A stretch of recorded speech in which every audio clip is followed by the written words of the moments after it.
আজ জুমার দিন ছিল, গত হয়ে গেছে। আগামী জুমা যে পাবো সেটার কোনো গ্যারান্টি নেই। মানুষ মরণশীল, প্রত্যেক প্রাণীকে মরতে হবে। আমরা সবাই চলে যাব, এই জগৎটা থেকে যাবে, এই স্থির চিত্র সব কিছু থেকে যাবে। আমি আপনি থাকবো না, সবাই চলে যাব। কিন্তু আমরা কি কিছু নিয়ে যেতে পারবো পরকালের জন্য? আসুন আমরা সবাই ভালো হয়ে যাই, ভালো কাজ করি, ভালো পরামর্শ দিই, সাহায্য করি মানুষকে, অভাবীকে অর্থ দেই, খাদ্য দেই।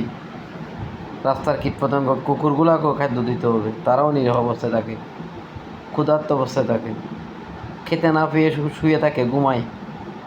ফ্যাটে খিদে থাকলে ঘুম আসে, প্রেশার লো হয়ে যায়, তারাও খেতে পারে না। আসুন আমরা সবাই একে অন্যের জন্য সহযোগিতার হাত বাড়াই। কারণ একটু চিন্তা করেন তো, আজকেই যদি আমি না থাকি, কালকে আমাকে কেউ মনে রাখবে? কেউ রাখবে না, কারণ থাকতে পারবো না, থাকার সুযোগ নেই। এই জগতে এসেছি আমরা চলে যাওয়ার জন্য, এসেছি একা, চলে যেতে হবে একা। আমাদের মানুষদের জীবনের আয়ুটা কত জানেন? আমাদের সময়টা কত? মানুষ জন্মানোর সময়, বিশেষ করে মুসলিমরা জন্মানোর সময় আজান দেয় আর মৃত্যুর সময় নামাজ পড়ে। তাইলে আজান দেওয়া থেকে নামাজ পড়ার সময়টা আমাদের এখানে, আজান দেওয়া থেকে নামাজ পড়ার সময়টা হচ্ছে 15 মিনিট। এই আমাদের জীবনটা 15 মিনিট। আর এই 15 মিনিটের জীবন নিয়ে এত বাড়াবাড়ি কেন? এত ইঞ্চা হানাহানি, মারামারি, দাঙ্গা হাঙ্গামা, খুন খারাপি, দলাদলি কেন ভাই?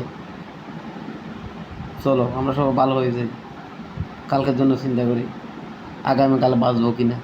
আর যদি মরেই যাই তাহলে কী জবাব দেবো গিয়ে? প্রিপারেশন নিতে হবে না? আমরা দুনিয়াতে এসেছি কিছু নিয়ে যাওয়ার জন্য। এখানে শ্বাসের জন্য আমাদেরকে পাঠানো হয়েছে, এটা শস্যক্ষেত্র। এখানে উৎপাদন করব, ওখানে খরচ করব। এখনো সময় আছে। আসুন আমরা সবাই সুস্থ, সুন্দর এবং ভবিষ্যৎ প্রজন্মের জন্য ভালো দেশ রেখে সবার সাথে ভালো আচরণ করে যাতে যেতে পারি। আমিন।